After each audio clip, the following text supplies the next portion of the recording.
Comme vous savez, moi, j'ai travaillé beaucoup sur les passions politiques.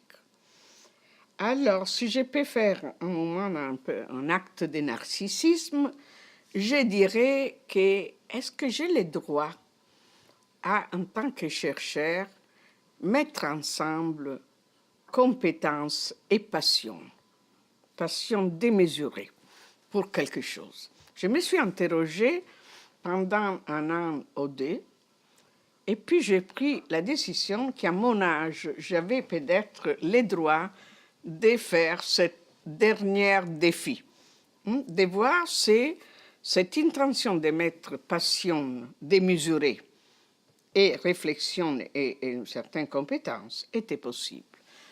Et ce que je viens de dire, c'est que, comment dire, je suis en train aussi de travailler sur un nouveau créneau de, je ne dirais pas des recherches, mais je dirais des, comment dire, de mettre ensemble justement la connaissance, mais liée à la passion démesurée, je dirais, de la musique classique et de la musique de l'opéra lyrique qui a géré toute mon enfance, mon adolescence, ma vie.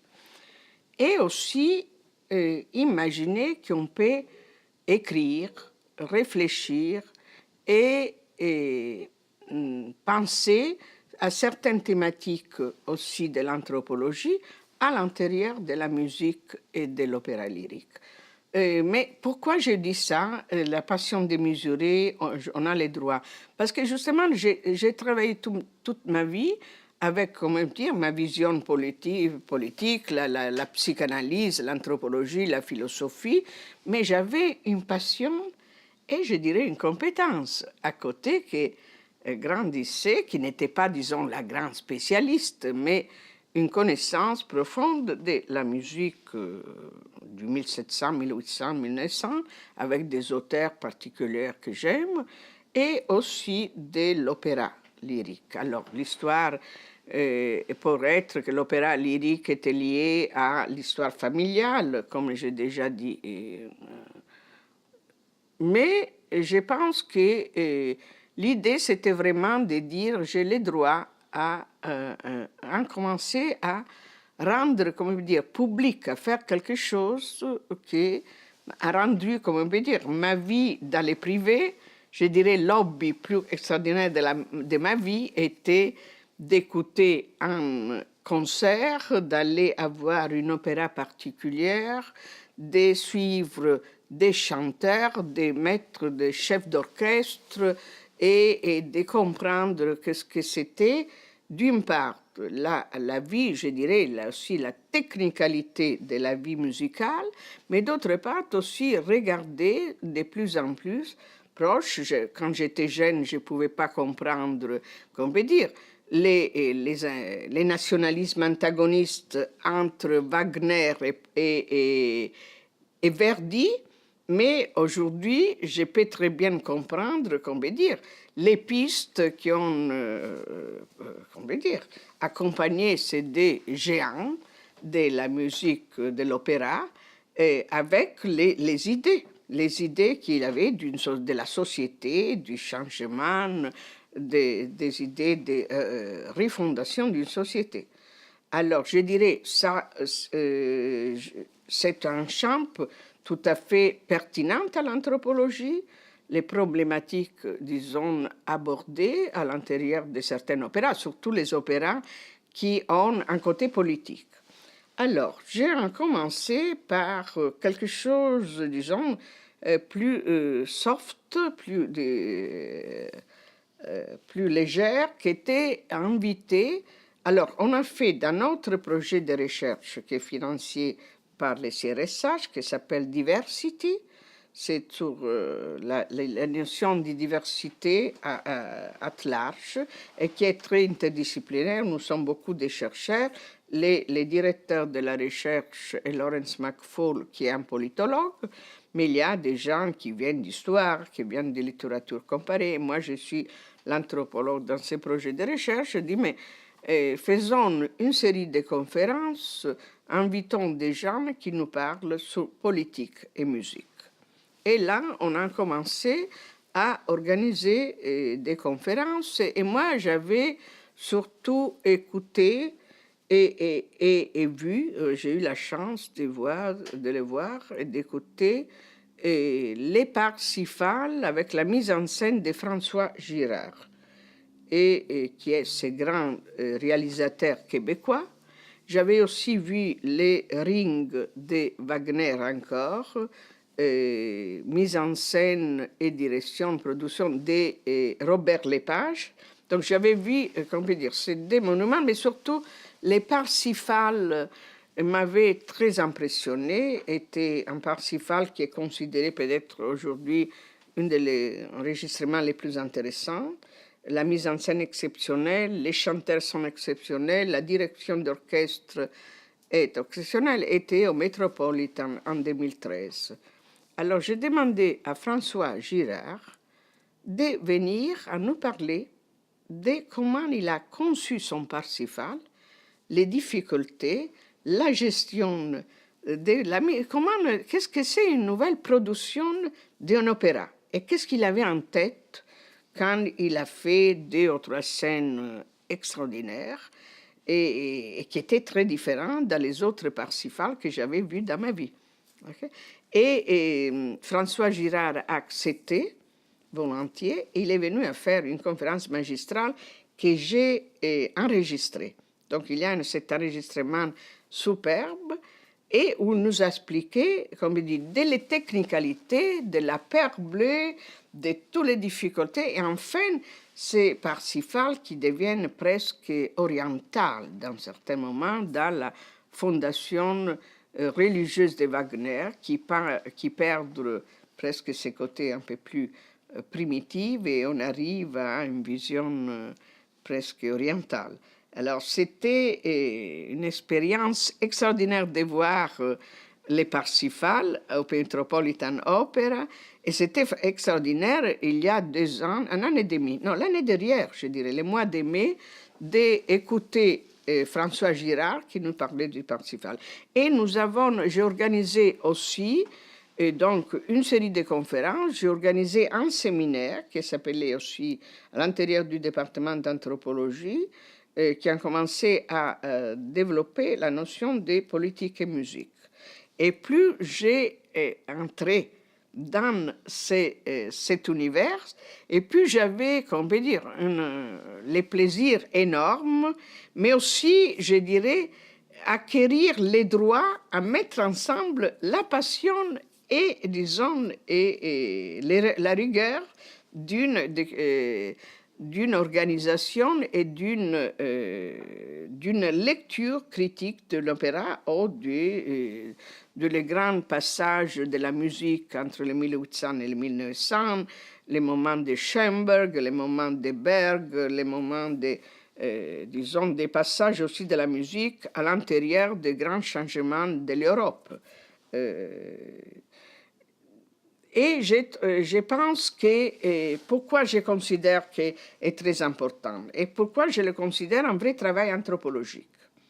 Un vrai travail anthropologique, c'est parce que tu peux très bien lire la musique et l'aimer, comme je l'aime, et comme je peux trouver la direction, je ne sais pas, de Fonkarayan de Mahler, mais j'aime ou j'aime moins de celle qui peut être de Claudio Abbado ou un certain récital particulier. Je peux aussi me plonger beaucoup, et je me plonge de plus en plus, sur la voix.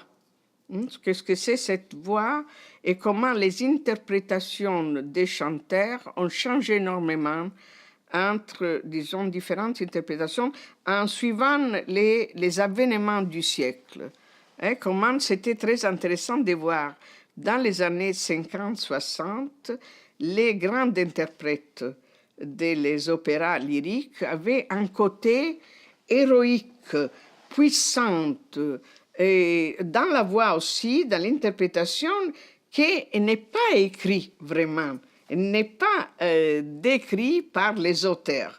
Mais il avait cette volonté de s'imposer sur la scène avec cette espèce d'héroïsme. Donc, tous les gens, je dirais, les personnages étaient devenus tous héroïques de l'opéra lyrique. C'était comme si il devait répondre à quelque chose. Et après, j'ai vu aussi une interview très intéressante de quelqu'un qui est un réalisateur qui travaille beaucoup à Salzbourg et qui posait des questions. Il disait, mais c'est clair que les gens, après la Deuxième Guerre mondiale, tous ces chanteurs, son père était un grand ténor italien, et qui interprétait d'une façon aussi héroïque, un peu exagérée, parce qu'on était, après la Deuxième Guerre mondiale, tout était détruit, on devait reconstituer tout, et cet héroïsme qui était dans la vie quotidienne, elle devait être aussi assumé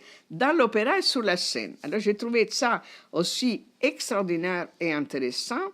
Et j'ai continué à dire, voilà, j'ai une des aspects sur lesquels je vais vraiment beaucoup travailler, c'est l'interprétation.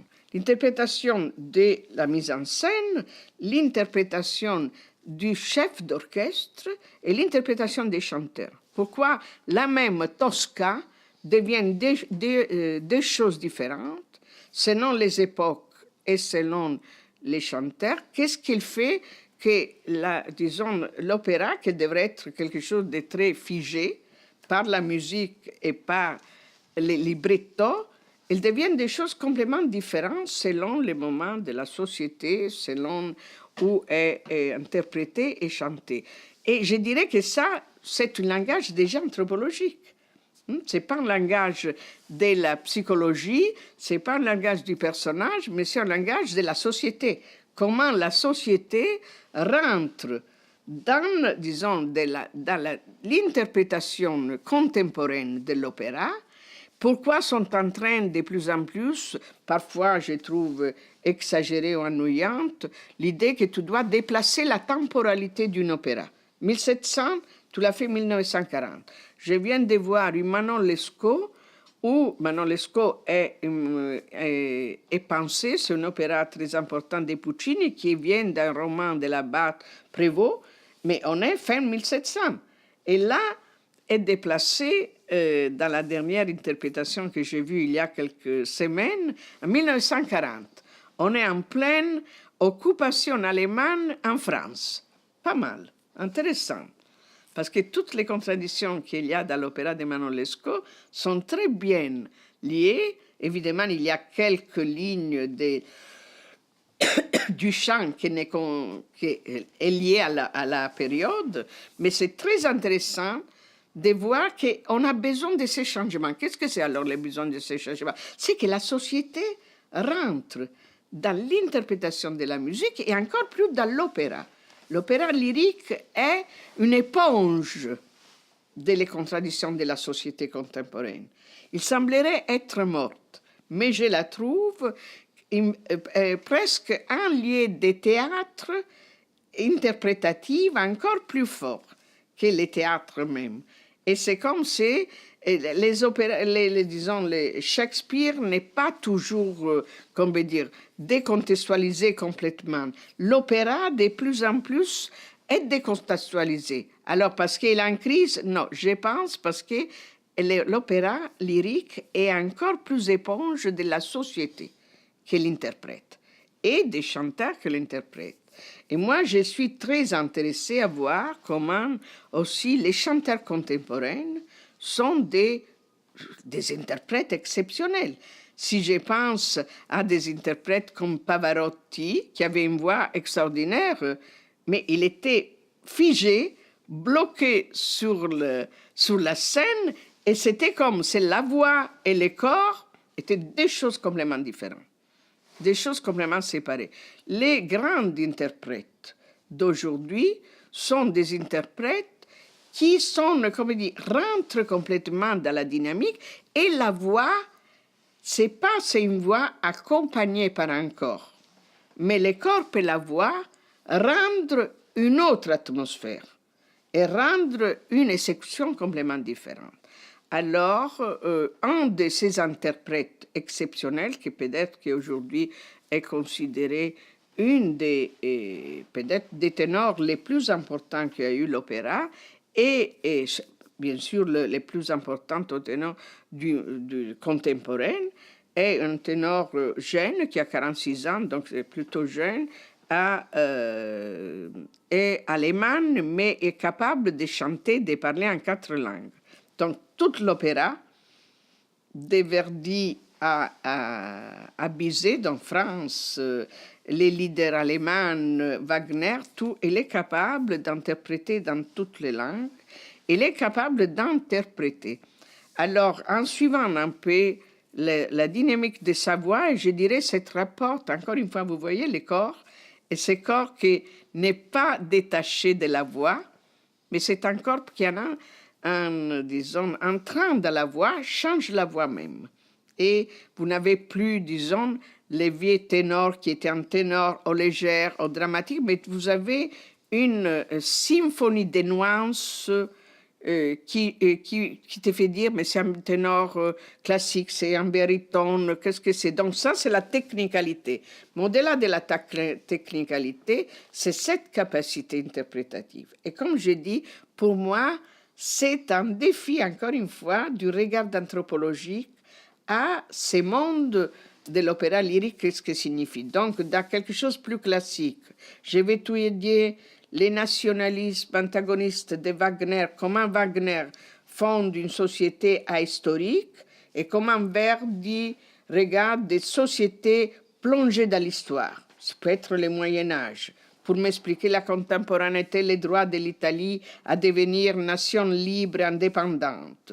Et comment, dans les deux fausses il y a cette complexité, mais il y a dans plusieurs opéras de Verdi, entre les droits publics, qu'est-ce qu'il faut faire, et les droits privés, les émotions, un père qui sacrifie son fils, pour le bien de la nation, pour le bien du pouvoir. Vous avez une gamme de nuances extraordinaires qui peut être un travail anthropologique tout à fait passionnant. Donc, j'ai mon refuge dans l'anthropologie et les politiques en musique, qui était un peu un refuge en pensant, voilà, j'ai droit à montrer ma passion et ma compétence qui m'accompagnait toute l'année et toute la vie, je dirais, surtout l'année, les dernières années, je suis allée voir beaucoup d'opéras extraordinaires, ou des concerts, des leaders. Moi, je les mettre tous ensemble, comme je dis. Pour moi, écouter Schoenberg, voir